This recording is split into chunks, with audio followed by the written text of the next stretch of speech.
राष्ट्रवादीचे नेते धनंजय मुंडेंनी राजीनामा दिल्यानंतर मंत्रिमंडळात राष्ट्रवादीचे नेते छगन भुजबळ यांची वर्णी लागली आहे। मुंबईत राजभवनात 20 मे 2025 रोजी मंगळवारी सकाळी 10 वाजता शपथविधी होणार आहे। महायुतीच्या मंत्रिमंडळात स्थान न मिळाल्यामुळे छगन भुजबळ नाराज होते अशी चर्चा होती।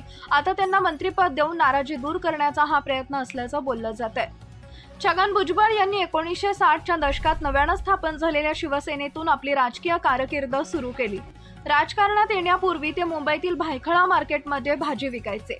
त्यांच्या आईचा लहानसा गाळा होता। 1973 मध्ये त्यांनी पहिल्यांदा शिवसेनेकडून नगरसेवक पदासाठी निवडणूक लढवली, त्यात ते विजयी झाले। 1983 ते 1984 या काळात ते मुंबई महापालिकेत विरोधी पक्ष नेते होते। त्यानंतर 1985 मध्ये महापौर झाले। 1991 मध्ये बाळासाहेबांशी मतभेद झाल्यानंतर भुजबळांनी शिवसेना सोडून काँग्रेसमध्ये प्रवेश केला। 1999 मध्ये त्यांनी काँग्रेसपासून वेगळे झाले आणि शरद पवार यांच्या नेतृत्वाखाली राष्ट्रवादी काँग्रेसमध्ये प्रवेश केला। काँग्रेस राष्ट्रवादीच्या सरकारमध्ये त्यांना प्रथमच महाराष्ट्राचे उपमुख्यमंत्री करण्यात आले। जन्म आणि शिक्षण छगन भुजबळ यांचा जन्म 15 ऑक्टोबर 1947 रोजी नाशिक इथं झाला। त्यांनी मुंबईतील एका अभियांत्रिकी शाळेतून मेकॅनिकल इंजिनिअरिंगची पदवी घेतली आहे। सुरुवातीच्या काळात ते शेती आणि संबंधित व्यवसाय करायचे।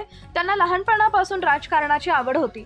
महाराष्ट्र सदन घोटाळा आणि मनी लॉन्ड्रिंग प्रकरणी छगन भुजबळ यांना 14 मार्च 2016 रोजी अटक करण्यात आली होती। मुंबईतील एन्फोर्समेंट डिटेक्टरच्या कार्यालयात झालेल्या 11 तासांच्या मॅरेथॉन चौकशीनंतर त्यांना ही अटक करण्यात आली होती।